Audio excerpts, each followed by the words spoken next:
Om Agyanatimirandasya Jnananjana Shalakaya Yashkul Umilitamina Tasmai Shri Gurave Namaha Shri Chaitanya Manobishtam Stapitam Yena Bhutale Svayam Rupa Kadamahyam Dadati Padantikam Vandeham Shri Guru Shri Yuta Padakamalam Shri Guru Vaisnavamscha Shri Rupam Sagrajatam Sahagana Raghunandam Vitam Tam Sajivam Sadvaitam Savadutam Parijana Sahitan Krishna Chaitanya Deva Shri Radha Krishna Padan Sahagana Lalita Shri Visakam Vitamscha He Krishna Karuna Sindhu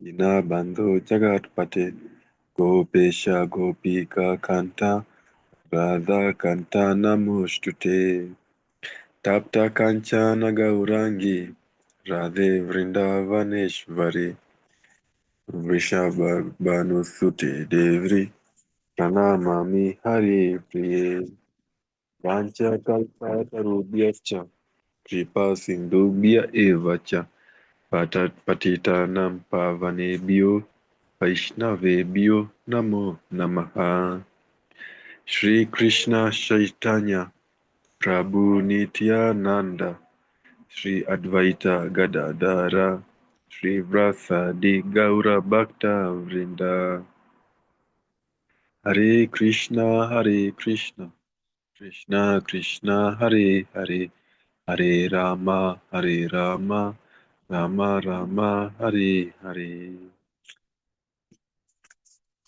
Thank you once again, dear assembled devotees, for joining today's session as we continue this beautiful book, the Srimad Bhagavatam. It's always a great pleasure to hear the Srimad Bhagavatam in your association. Thank you so much. Thank you so much, Mataji. Please accept our humble obeisances on behalf of everyone who has joined the group and those who will watch it over YouTube and those who will also join later on. All glories to Srila Prabhupada. Thank you. Giving us. Thank you so much, Prabhu. Apologies, my laptop is giving a problem. I'm just gone off video. I'm going to be on video shortly. Sorry. This is all kinds of things. Yes, Prabhuji. Yeah. Thank you, Prabhuji and Mataji. So sorry, I just had to go to a different room. Hare Krishna, and thank you once again for giving me the opportunity to be able to do the service. And we are doing Srimad Bhagavatam, Canto 3, Chapter 15, verse number 27 today.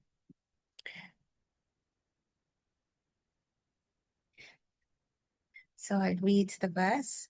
I've got it on my screen as well, Prabhuji, if you want me to read it. Yes, yeah, kindly share. Thank you. So, okay, so I'll just share. Will I be able to share, Prabhuji? No, I don't have the rights to share. But okay, no worries, Prabhuji. I'll just read it. I have very rights. I'm not able Can to share, Mataji. Yes, I can share now. Thank you, Prabhuji. Okay. So we are reading Canto 3, Chapter 15, verse number 27. Om Namo Bhagavate Vasudevaya. Om Namo Bhagavate Vasudevaya. Om Namo Bhagavate Vasudevaya. Tashmin Aditya Munaya Asat Asajamanaha Kaksha Samana Vayasa Atha Saptamayayam Deva Achakshata Grihita Gata Parartitya Keura Kundala Kirita Vitanka Vesha these need to be read in a proper meter, so apologies, I'm not reading it the right way, and my Sanskrit isn't very good. Apologies for that. So the translation. After passing through the 6 entrances of Vaikuntha Puri, the Lord's residence, without feeling astonishment at all the decorations, they saw at the 7th gate 2 shining beings of the same age, armed with maces and adorned with most valuable jewelry, earrings, diamonds, helmets, garments, etc. Purport. The sages were so eager to see the Lord within Vaikuntha Puri that they did not care to see the transcendental decorations of the 6 gates, which they passed by one after another. But at the 7th door, they found 2 doormen of the same age. The significance of the doormen being of the same age is that in the Vaikuntha planets, there is no old age. So one cannot distinguish who is older than whom. The inhabitants of Vaikuntha are decorated like the Supreme Personality of Godhead, Narayana, with Shankha, Chakra, Gada, and Padma, conch, wheel, club, and lotus. Srila Prabhupada ki jai. Om Jnana-timirandhasya Jnana-jana Shalakaya Chakshurunmilitam Yena Tashmai Shri Gurave Namaha. Hare Krishna, Krishna Krishna, Hare Hare, Hare Rama, Rama Rama, Hare Hare. Hare Krishna again, Mataji's and Prabhuji's. Thank you so much again for giving me this opportunity to do the service. I start the service by paying my obeisances to my Guruji. By his mercy, I'm able to do the service. And I pay my obeisances to the divine couple, Radharani and Krishna, and to Gaur Nitai, so that with their mercies, I'm able to say the right things for my own purification. Because without their mercies, I wouldn't be able to do this service. And I seek blessings from all of you. If I am making any mistakes, if there are inaccuracies, please do correct me. So we are reading the beautiful description of the Vaikuntha planets.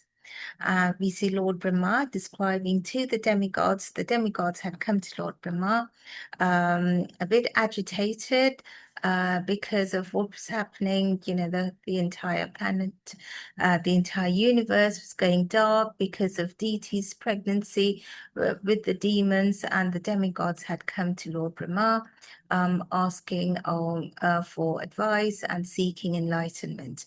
And we see Lord Brahma who understood and who obviously knew about what was going on. He was explaining to them, and he started telling them about his sons, the 4 Kumaras, and their journey to the Vaikuntha planets. And then we see for the last few verses, we've been reading the various descriptions of the Vaikuntha planets. And we've come to this, this verse where it has been described, so the 7 gates of the Vaikunthas are being described over here. And we are told about the fact that the 4 Kumaras, they were not at all attracted by the decorations on the 7 gates, on the 6 gates that they passed. We are also told that, you know, they came across the 7th gate where they saw two people, the 2 doormen, who looked more or less the same age. And then that, because, you know, they were quite young and they looked the same. And we are also told that they all looked the same. So it was full of decorations, but, you know, the inhabitants of Vaikuntha, as Prabhupada says in the purport, they all look like the Supreme Personality of Godhead. So primarily, there are 4 key things that we are touching upon in this verse. So firstly, the 7 gates to Vaikuntha. Secondly, the variety in Vaikuntha, and well, the second and the third, they come together more or less. The variety in Vaikuntha and agelessness in the Vaikuntha planets. And lastly, and most importantly, the eagerness to achieve the Vaikuntha planets, or the eagerness to go to the Vaikuntha planets, or eagerness seen by the inhabitants of the Vaikuntha planets. So these are the topics we are going to touch upon in our discussion today. Again, it is an interactive discussion.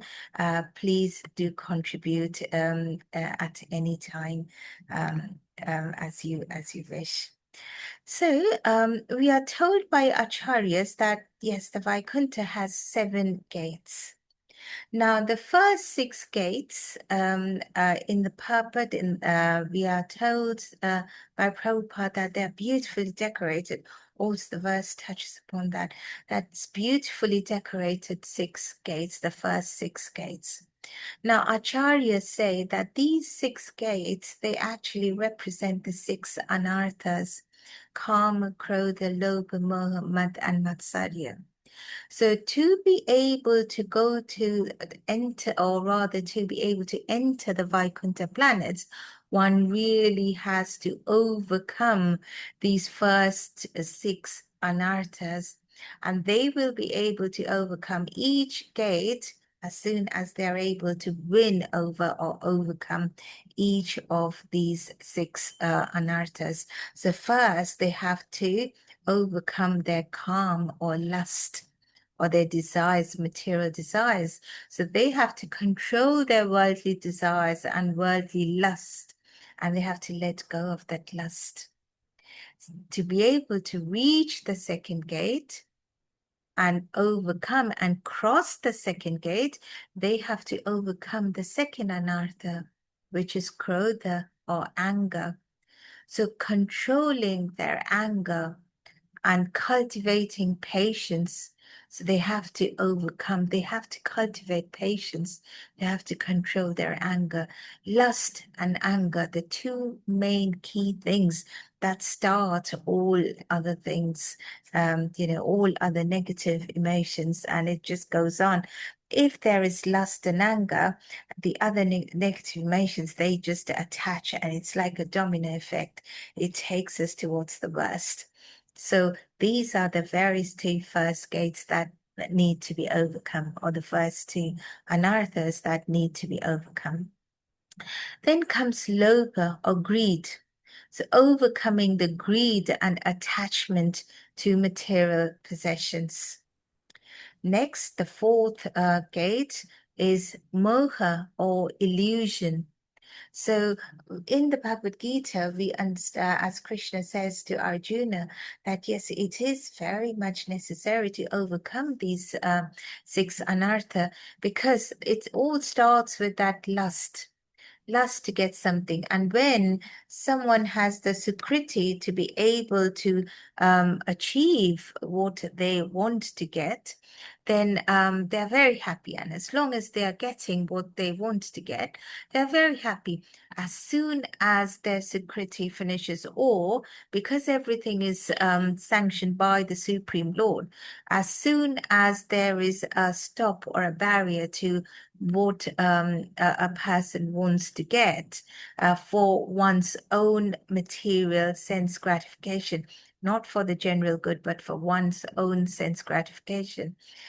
And as soon as there is a stop, the anger comes. And when there is anger, when the desires were being fulfilled, there was more and more greed. So the more there was the greed, yes, I've got, so say for example, someone wants, they want to have, say, £5. And then when they get the £5, they say, no, do you know what? I want £10. And then when they get the £10, they want, £20. So the more they get, the more they are greedy. They become greedy, that I want more and more and more. And there is that illusion that, yes, the more I want, it can easily be achieved because I can get it. So that is the moha.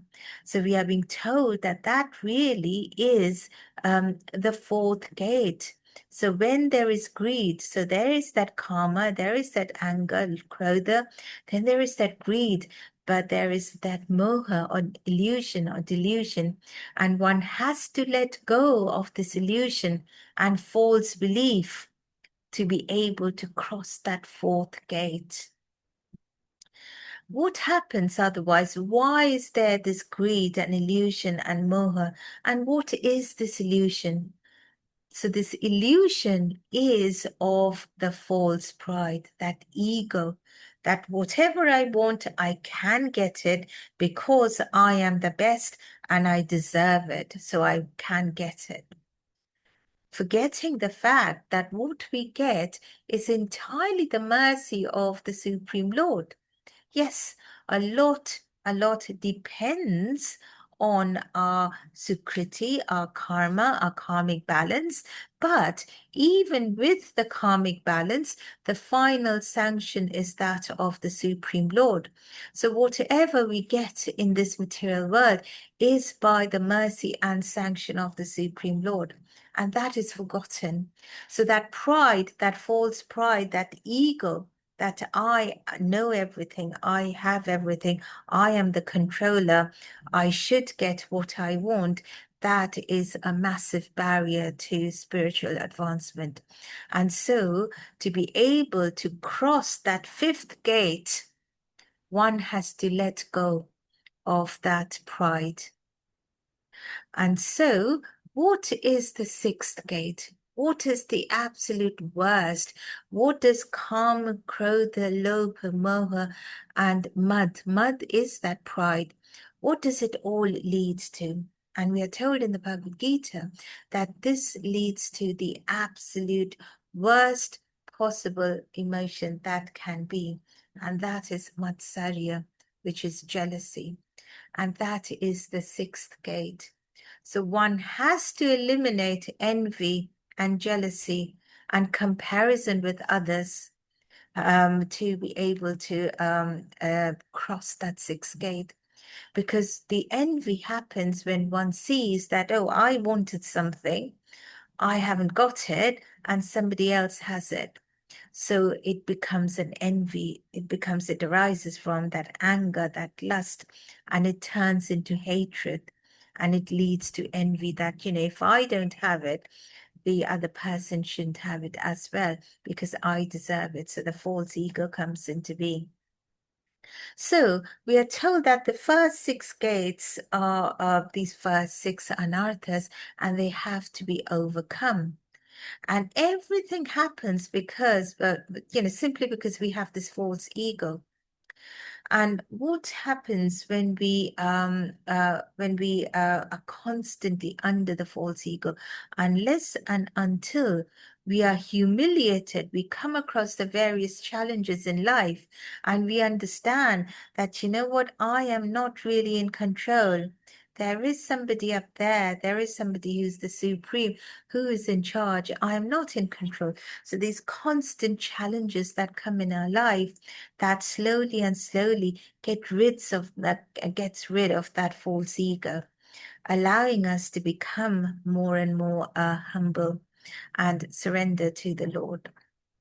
And so that is when one is able to overcome the sixth gate. So we understand the four Kumaras, they were able to overcome the first six gates. And so we understand that they had perfected and overcome kama, krodha, lobha, moha, mad, and matsarya. They have overcome lust and anger and greed and illusion and pride and false ego and envy. They have overcome these six, and so they were able to go through the first six gates of the Vaikuntha planets. Now, we are also told by acharyas that at every single gate, as one passes, it is checked and ensured that unqualified people are not let through the gates. So when the four Kumaras were able to go through the gates, we understand that they were very, very qualified. Now, Jiva Goswami, the great one of the 6 Goswamis of Vrindavan, he also describes that these 7 gates are the progressive levels of consciousness. Now, the first 6 gates is, where it's the very first gate is where it starts with Shraddha, or initial firm faith in the Lord. Now, there are 9 processes of attaining that Krishna Prema: Shraddha, Sadhu Sangha, Bhajan Kriya, Anartha Nivriti, Nishtha, Ruchi, Asakti, Bhava, and Prema. We have come across this earlier. Shraddha, the initial firm faith; Sadhu Sangha, keeping company of associates of devotees; Bhajan Kriya, chanting or doing kirtan, doing sadhana practice; Anartha Nivriti, after doing sadhana, when the anartha starts getting clean, so clearing out the bad habits slowly and slowly because of the sadhana, because of sadhu sangha and shraddha. And what's the next stage? After these anarthas are slowly and slowly cleansed, comes the next stage of nishtha, which is reaching a steady and unshakable daily practice of bhakti. When there is that steady practice of bhakti, nishtha, it takes us to the next level, which is ruchi, or gaining. Ruchi means gaining a really sweet taste of spiritual life. You get the ruchi. You wake up in the morning and you think, do you know what? I have to do my puja, or I have to do my chanting, or I have to go to the temple. So there is the taste of wanting to chant, of wanting to serve the Lord. So that is the 6th stage. The 7th is asakti, or that deep, loving attachment to the God. So when we have that taste of bhakti, and if that increases and increases and increases, it takes us to that loving, deep attachment to the Lord, which then goes to the next stage, the penultimate stage of bhava, where there's, there's genuine, total love for Krishna. The sprout, the early, or as we are told, it's the early sprout of genuine divine emotion. The early sprout, the bhava has come. It's impossible, it's very difficult to reach that stage, which ultimately leads us to the final stage of Krishna Prema, the final peak of pure, all-consuming love for the Supreme Personality of Godhead. So these are the 9 stages. Now we are told by Jiva Goswami says these are also the progressive levels of consciousness in a person. Being in this material world, we are covered by conditioning, but slowly through these processes, starting with firm faith, we can increase our taste of Krishna and love of Krishna. Now, the first 6 gates cover the first 7 of these progressive levels of consciousness. It covers faith, it covers association with devotees, doing sadhana, doing kirtan, chanting, clearing the bad habits, clearing the anarthas, reaching a steady daily practice, gaining that taste, and then having that loving attachment to the Lord, to the Supreme Lord. That is what is also the first 6 gates. And the 7th gate is the final, which is the bhava and the prema. So what is this 7th gate? Why were the 4 Kumaras stopped at the 7th gates? They passed, they didn't see any doormen in the first 6 gates, because doormen were not needed for them for the first 6 gates. But when they reached the 7th gate, they needed to be checked. They were guarded by the gatekeepers Jaya and Vijaya. So it signifies that the seventh gate signifies the threshold of pure, unalloyed devotion. pure bhakti, pure Krishna prema. Because the Kumaras, we know from before that the Kumaras, they were operating, they were impersonalists. They had the gyan, but they had the impersonalist understanding. They served the Lord as in his Brahman Swarup, in his as the effulgence of the Lord. And they did not have that personal connection with the Supreme Lord, that in his Bhagavan state. So rather than surrendering to rather than emotionally being attached to the Supreme Lord, they had that impersonal understanding of the Lord, that the Lord is all pervading, where you cannot really pinpoint the Lord at any one place. There is no personality, it's impersonal. The Lord as seen as the impersonal. So they did not have that final understanding or final experience of divinity, of love of Godhead. And so they were stopped at the seventh gate because they still had that impersonal inclinations. They didn't have that attachment to that personal form of the Lord. So they were unattached, and that is the reason, that is why we are told in the verse they were stopped. So when we see a deity in the temple, we go to the deity, we see how beautiful the deity is. We look at, what they are wearing, the decorations, the jewels, the garlands. So we notice the divine couple. How are they dressed? So there is that personal attachment. We notice the personality of Godhead. It's not, we don't see anything impersonal. We don't see that, there is no face, there is no hand. No, our interaction with the deity is very personal. And that is what the four Kumaras lacked. And so we are told over here, they were stopped at the seventh gate, because the seventh gate is the ultimate. That is when you are completely, you are Krishna. You have understood Krishna prema. You have that attachment to the Lord. So that is the first part, the first point in our verse, the seven gates, why the four Kumaras, why they were able to walk through the first six gates without any problems, but they were stopped at the seventh gate and they saw two doorkeepers.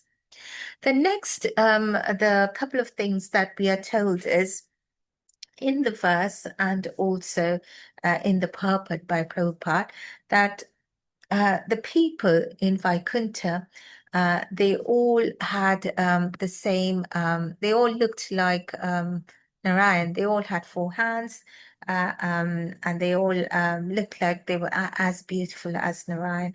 And the women, they were as beautiful as Mother Lakshmi. So they all looked the same, and they all had four hands like Narayan.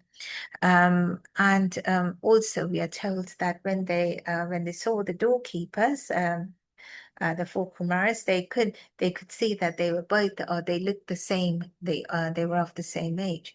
So which brings us to a couple of points. Variety. Are there no variety in Vaikunta? And what about aging? Or is it agelessness? Now let's look into the first part, varieties in Vaikunta. Now, in the 15th chapter of the Bhagavad Gita, we are told that this material world is just an inverted and perverted reflection of the spiritual world. So whatever we have in this material world, it all of that exists in the spiritual world. It automatically, by default, it exists in the spiritual world. In fact, in the spiritual world, there is more variety than we get over here in this material world. So everything that we see is over there. Now, there's in Brihad Bhagavatam, the hero Gopakumar, he was given he could see Vaikunta because he does this travel from from Vrindavan in the material world to Vaikuntha planets, up there, he sees Krishna over there, and then so there's this beautiful journey of Gopa Kumar, and it's found in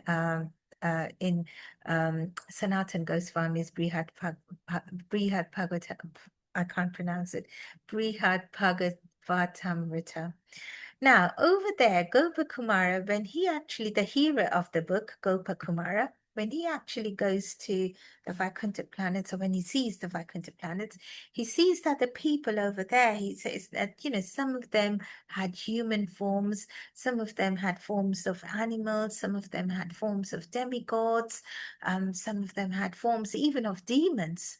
However, it's not, they were not behaving in a demon-like way or animal-like way, or like demigods, but they all took up those forms. They could, they all had that eternal form like the Lord. However, they could manifest themselves in the various form and variety of forms just to please the Lord. So the Vaikuntha planets are not just boring planets where everything is the same. In fact, it is full of variety. And because the people over there, they have the power to be able to change and do anything. It says that, even the floor they walk on, that's Chintamani. So whatever you want to come out of the floor, you can just, all you have to do is think. Whatever their mind wills, they could bring that up, and they constantly do that. They constantly manifest a variety of things just for the pleasure of the Supreme Lord.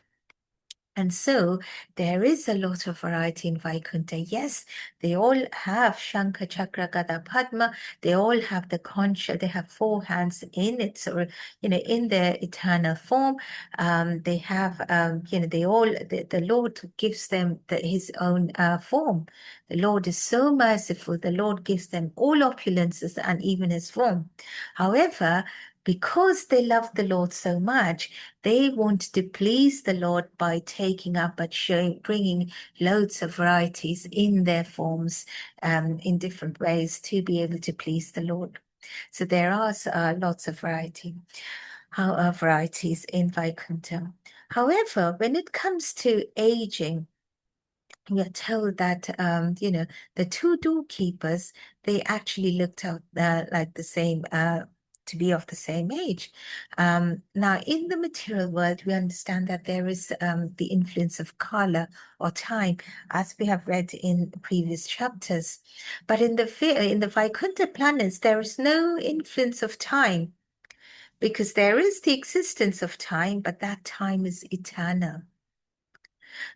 So we, so as we, our spirit, we are our identity, we are spirit souls, and our soul is eternal. But when we come to this material world, we take up this gross material body, and that is under the influence of time.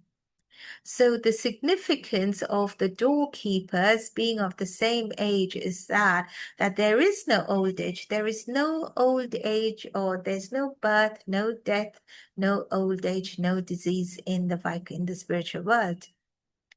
So the two doorkeepers, they looked of the same age. So that is absence of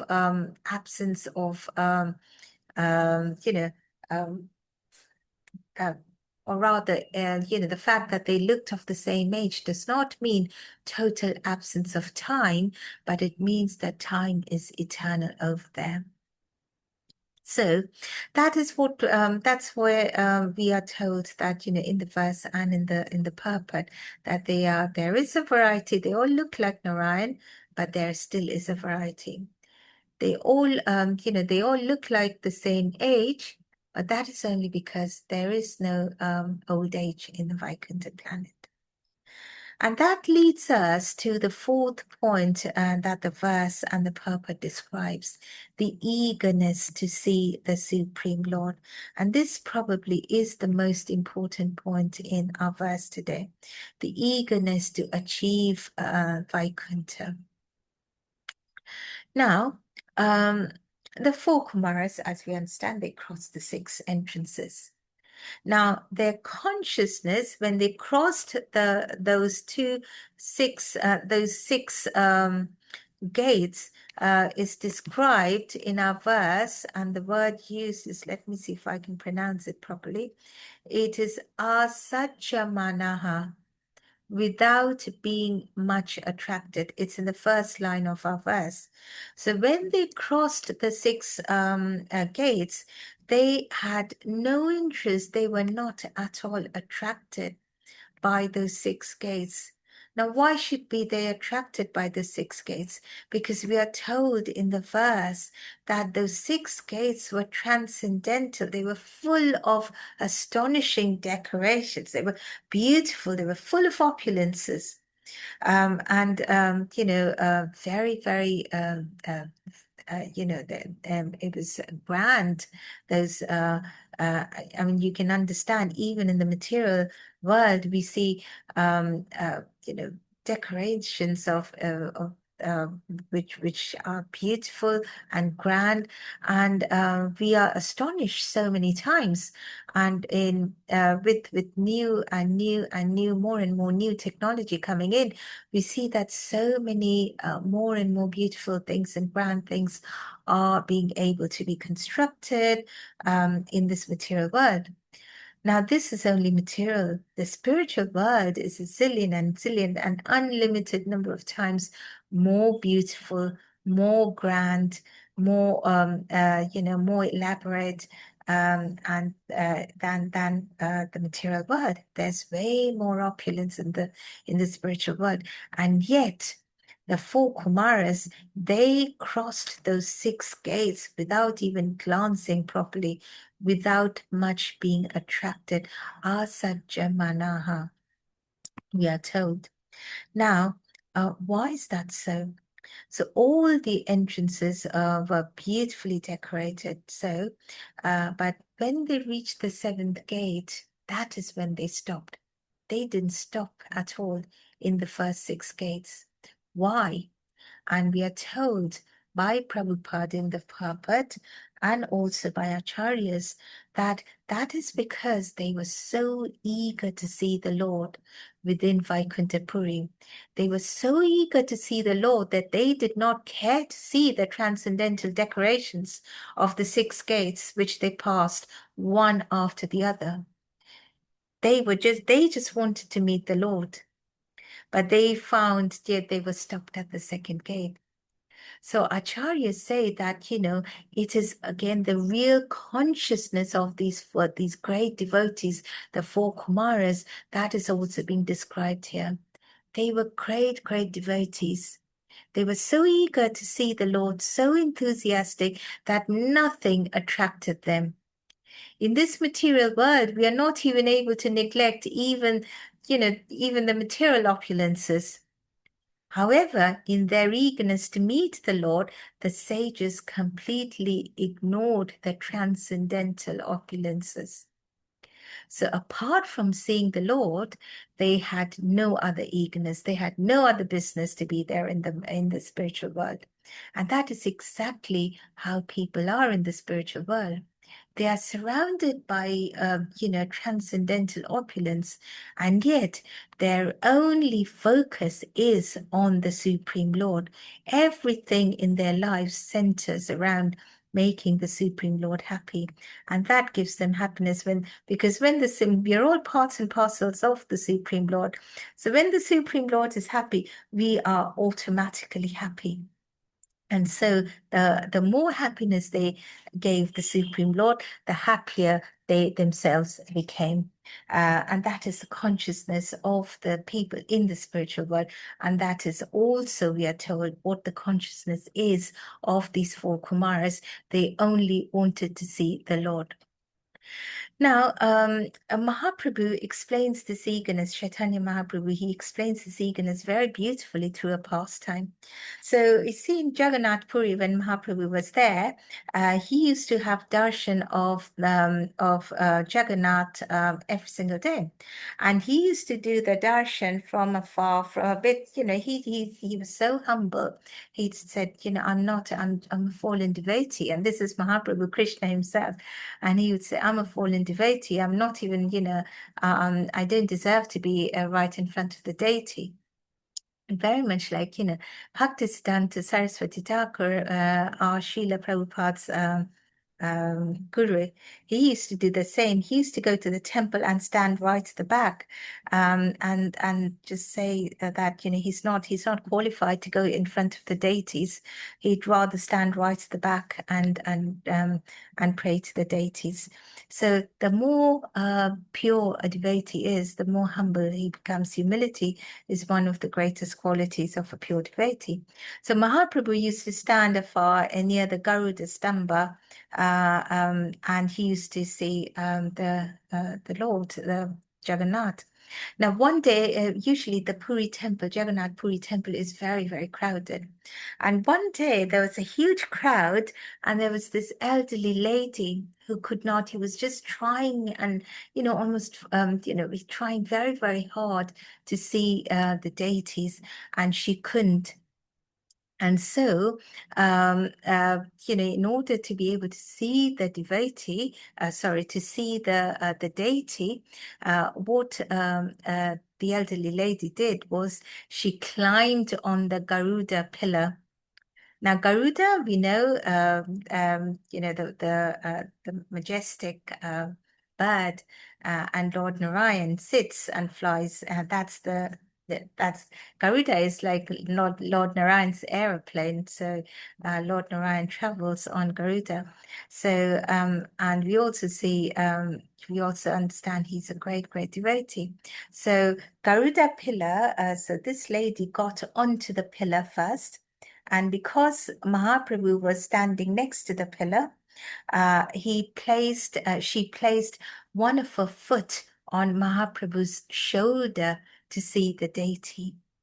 So in material terms, she committed two very, very grievous offenses.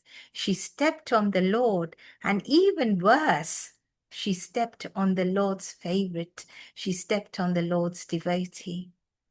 So Mahaprabhu's servant Govinda saw that, and he got very angry, and he quickly pulled the lady down from the pillar, and removed her foot from Mahaprabhu's shoulder. And he was very angry, obviously. And Mahaprabhu, seeing what his servant did, Mahaprabhu started chastising Govinda. He chastised Govinda and said, "Why did you do that?" He said, "Oh, Adivasya, oh, uncivilized man, do not forbid this woman to climb, do not forbid this woman to climb the Garuda Stamba. Let her see Lord Jagannath to her satisfaction." And Mahaprabhu started praising the woman, because he explained to Govinda that this woman was so completely lost in her love for God that she did not know that she was stepping on Mahaprabhu, or she was stepping on the pillar. So Mahaprabhu praised her intense desire to see Lord Jagannath. And he started saying that, he himself lacked, in his humility, he said he himself lacked such deep eagerness. And he prayed to receive the dust of the feet of that lady, of that woman. And so by that time, the woman had come to her senses, and she begged for forgiveness. But Mahaprabhu continued to praise her, because he said that you were so eager to see the Lord. And Lord Jagannath, Mahaprabhu said, Lord Jagannath has not bestowed me with so much eagerness, but he has given you so much eagerness. And she was fully absorbed in her mind, body, and soul into Lord Jagannath. So she didn't care anything else around her. Such was her eagerness to see the Lord. And so similarly, the four Kumaras, they were not attracted to the transcendental gates full of opulence because that didn't matter to them. The opulence didn't attract them. They were so eager to see the Lord.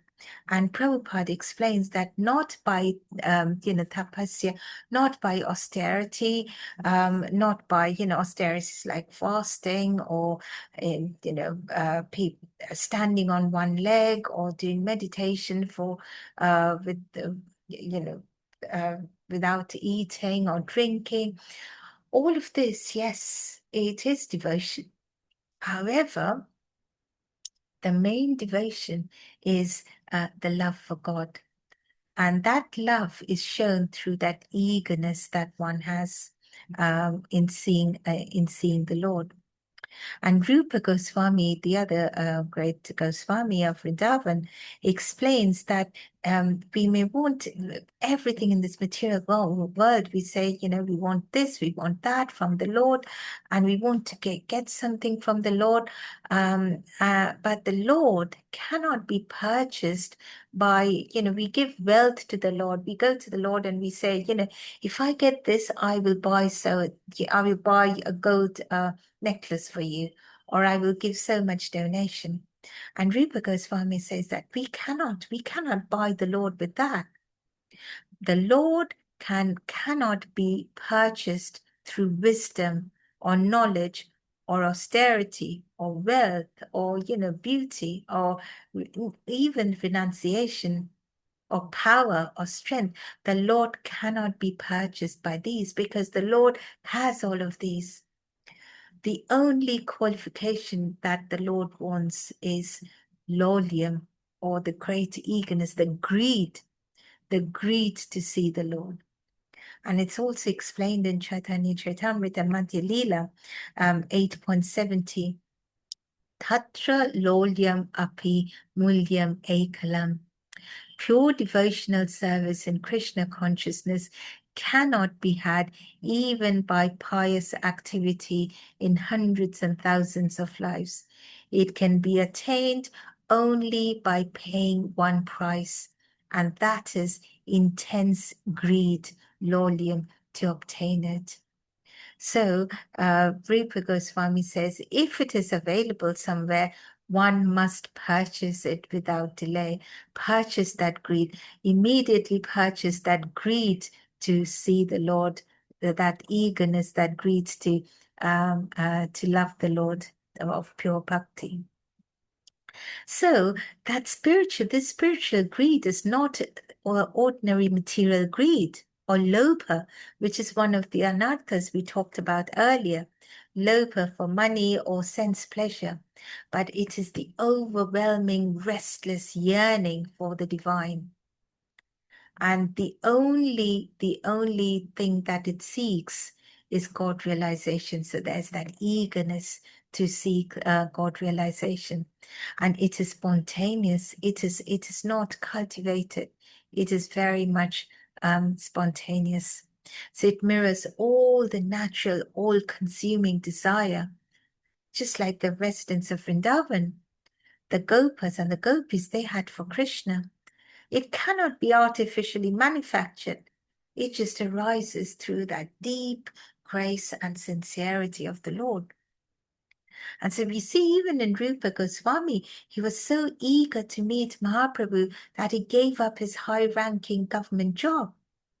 And then when the Nawab, the king found out what he was doing, him and his brother, they were doing, that they had left their jobs, because Rupa Goswami also asked his brother Sanatan Goswami to leave the government job, and they both were just practicing Krishna consciousness, reading Srimad Bhagavatam at home.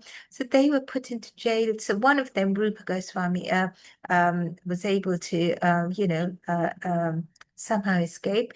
The other brother was jailed, and he just used bribery to get out of the jail because he was just so eager to meet Chaitanya Mahaprabhu. So they not only resigned from their posts, but they actually had that greed so much that they left their aristocratic life And they started living as mendicants just because they wanted to see Chaitanya Mahaprabhu. So that eagerness we see even in the life of Dhruva Maharaj. He was only a child, and that too, he was not even a Brahmana. He was 5 years old, not a Kshatriya. However, he didn't know any he didn't know any grand gestures. He didn't do anything. He just, followed what his guru said, Narad Muni, and he just practiced. He just chanted. He just called out for the Lord. And within 6 months, because of his eagerness to see the Lord was forced to come, because the Lord bows down to pure devotion. And he was able to see the Lord in just 6 months. And he wasn't even a grown up, a child, a mere child, sitting in the middle of a forest, not knowing what to do, but only having that one greed in his mind to see the Lord, because he just wanted something from the Lord. So eagerness is a very important quality that one has to develop, and it can be developed in the association of devotees. And so we go back to where we were talking about when we were talking about the 9 stages of getting to Krishna Prema. As the second stage, association, is so very important. Narad Muni, we have read in Canto 1 how Narad Muni in his previous life got the association of the great sages.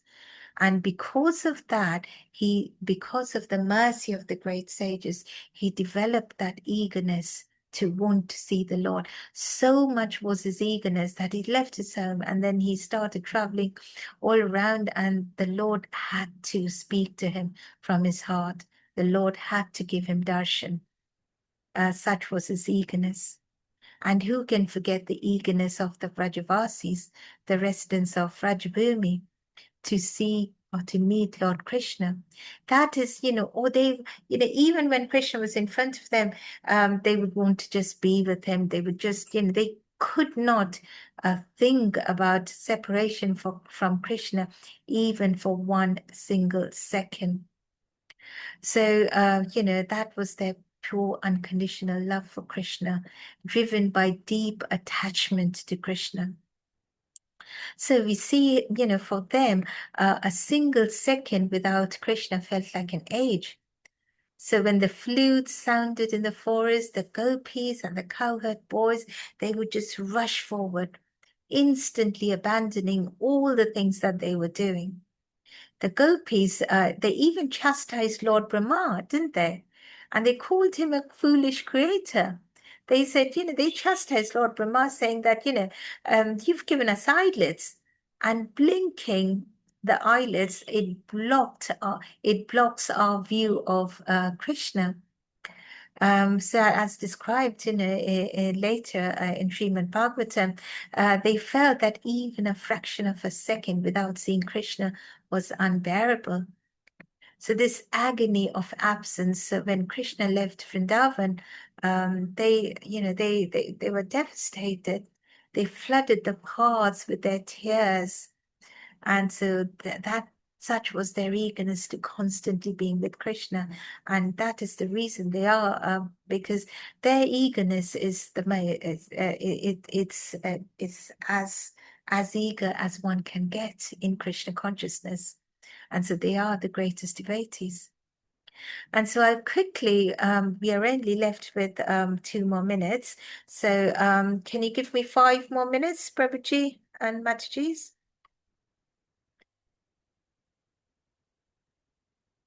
Yeah. Sure, Mataji. Okay. So, so we see, I'll just quickly finish by saying another quick pastime. This was when Jagannath, Lord Chaitanya, he had gone from Jagannath Puri, he went to South India, and he was returning to South India. And when he was away in South India, it was almost for about 2 years. And there was this intense separation of the people in Jagannath Puri from Mahaprabhu. And so when they heard that Mahaprabhu was returning, their eagerness, they just, quadrupled, and, or rather it just grew by a zillion times, because seeing Krishna, seeing Mahaprabhu, that's a relief from the suffering in this material world. So when they were just so eagerly waiting, and then Mahaprabhu entered, and and they all just they just all heaved a sigh of relief that he had come. So it's said in Chaitanya Charitamrita, again in Madhya Leela, chapter 10, text 24, এই মত পুরুষোত্তম ভাসিযত জন প্রভুকে মিলিতে সবার উৎকণ্ঠ মন. So everyone was very utkantaman, very, very, very eager. However, even though the separation was so high and the eagerness to see Mahaprabhu was huge, they did something to teach us. What did they do? They went to Sarvabhauma Bhattacharya, Mahaprabhu's associate, close associate, and they pleaded him to take them to Lord Chaitanya. Although they knew Lord Chaitanya would be passing them, but they didn't go and all rush onto the Lord. They went to a close associate of Mahaprabhu. Prabhu Shamit Amar Shabar Koroh Milon, Tomar Prasad Pai Prabhu Charan, Madhya Leela 10:27. Please arrange our meeting with Sri Chaitanya Mahaprabhu, because it is only by your mercy that we can attain the shelter of the lotus feet of the Lord. And so that is what we are taught. We are said that, yes, what matters is that we have to have that eagerness of the Lord, of seeing the Lord, of meeting the Lord. However, we also need to be taken to the Lord by the doorkeepers. And who are the doorkeepers? They are the devotees of the Lord.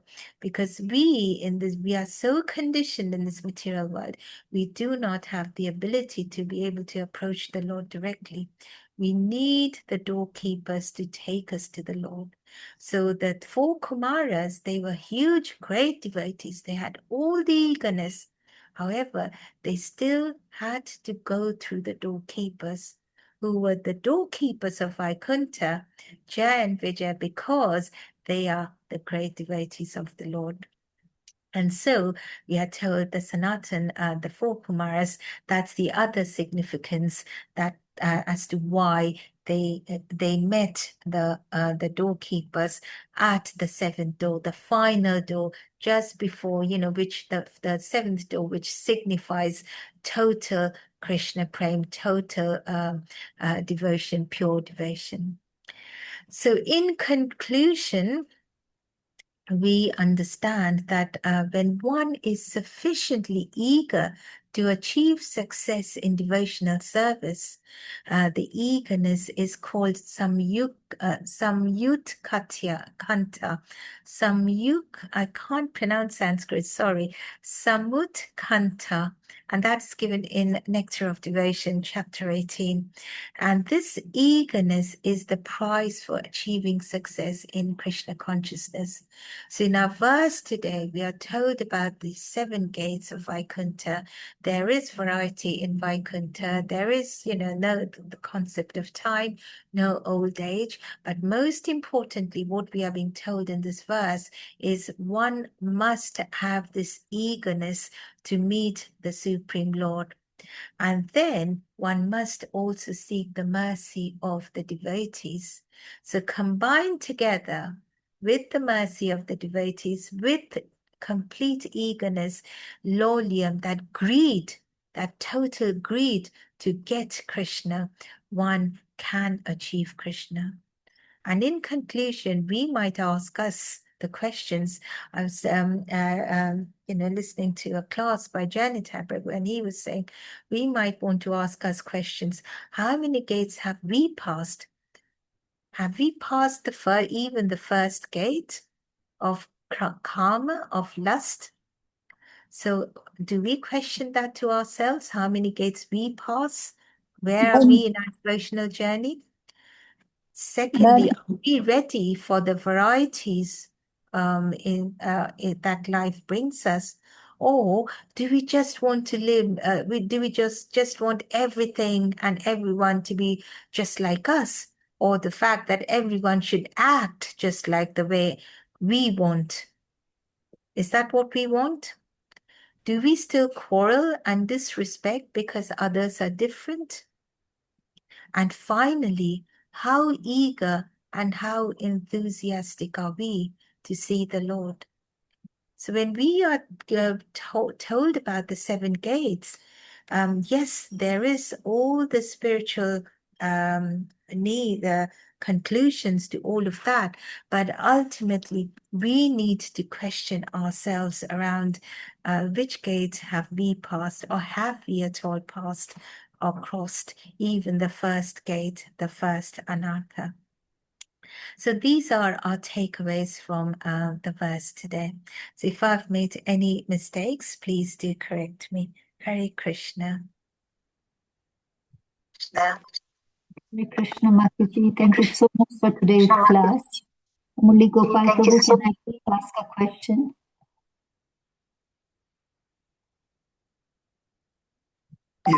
Yes, please, Mataji. Thank you so much.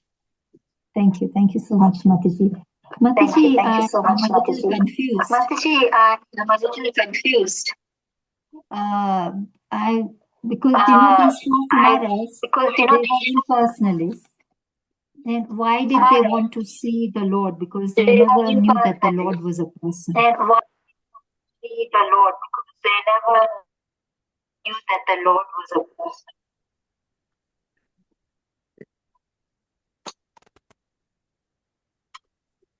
Mataji, you're muted.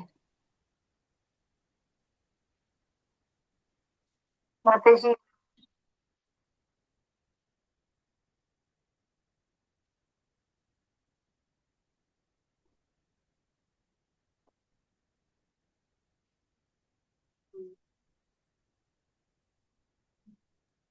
Sorry, yes. What's the question, Mataji? Sorry, yes. So the 4 What's the question? Kumaras, No, there's still I echo. don't know why the echo is there. I don't know why. Maybe I can write it down in the chat. If Maybe one of, I think, I can write it down in the chat. If one of, I think,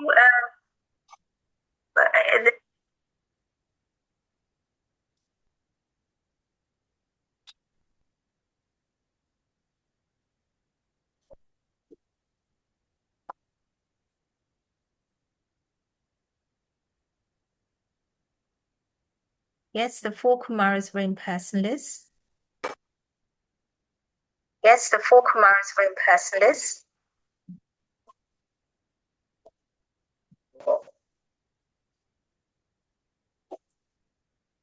So why did they want to see the Lord? So they So went why to did the, they want to see the Lord? So they went to the. I think even my voice is They, being echoed. even my They voice went is, to being the echoed. Vaikuntha They went planet to the because they wanted to because find out more. they wanted to find out more. They had that eagerness of They the Lord, had that eagerness of the Lord, of wanting to see the Lord, of but they wanting to did see the not Lord. have the recognition of the But they did personality, the not unique have personality of the the Lord. recognition of the But because they personality, are great unique devotees, personality of the Lord. But because they they are great recognize, so devotees, they were devotees they of the Lord, recognize, so they they were knew devotees that of in the the Lord, Vaikuntha and they planet the knew Lord that in resides. the Vaikuntha planet the Lord resides. Now they were not aware of the They were form of not the Lord, aware of the form of the Lord, but their eagerness to meet the Lord was there. but their eagerness to meet the Lord was there. Does that make sense, Mataji? So they were impersonalists. Does that make They sense, didn't Mataji? think the Lord So has they a were form. So, impersonalists. They don't think the Lord has a form. but they were devotees of the Lord. So the Lord they existed were for devotees them. of the Lord. The Lord So the exists for them, Lord and existed that for the them. Lord is what they went to the Vaikuntha The planets Lord to see. exists for them, and the Lord is what they went to the Vaikuntha planets to see. Does that make sense, Mataji? Nice. Does that make sense, Mataji? I think the echoing has this Yeah. thing, but maybe I can think the you echoing WhatsApp or on chat. yeah, So WhatsApp or on chat. even I'm echoing, so maybe Murli Gopal can end the Even session I'm because it echoing, is. so maybe Murli Gopal can end the session because it is.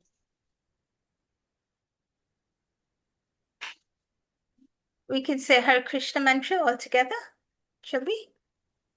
Yes, Hare Krishna. Oh, now we are Hare not Krishna, echoing. Hare Krishna, Hare Krishna Krishna. Krishna, Hare Hare. We can say Hare Krishna Hare all together. Ram, Yes, Shall we? Hare yes, yes, yes. Ram, Thank you so much, Ram Mataji, for Ram, doing Yes. so. Hare Krishna. Oh, now we are not Hare Krishna, Krishna Krishna, Hare Hare. Hare Ram, Hare Ram, Ram Ram.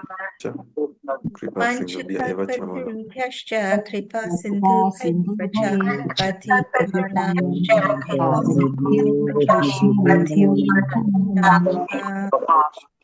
Grantraj Mantra Srimad Bhagavatam. Bhagavatam ki Jai.